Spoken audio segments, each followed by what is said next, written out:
ভুলে কারো গীবত করে ফেললে করণীয় কি? আপনি যদি কারোর গীবত করে ফেলেন, কারোর পেছনে সমালোচনা করে ফেলেন, এটা অন্যায়, বান্দার হক নষ্ট করলেন, তাহলে কি করবেন? এই গীবতের কাফারা বা ক্ষতিপূরণ হিসাবে আপনি 4টি কাজ করবেন।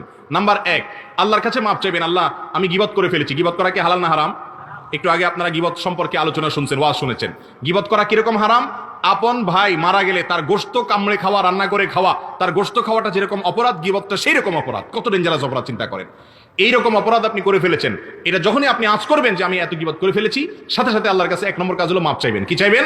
মাপ চাইবেন যে আল্লাহ আপনি আমাকে মাফ করে দেন। 1 নাম্বার 2, যে ব্যক্তির গীবত করেছেন, পরিচিত হলে, জানাশোনা হলে, যদি তার কাছে মাপ চাওয়ার সুযোগ থাকে, তাইলে যা বলবেন যে ভাই তোমার গীবত করে ফেলছি, তুমি আমাকে মাফ করে দাও। আর যদি মাপ চাইতে গেলে বরং আরো ভেজাল বাড়ে, বলে যে কি সর্বনাশ, কি গীবত করছো আমার, বলো।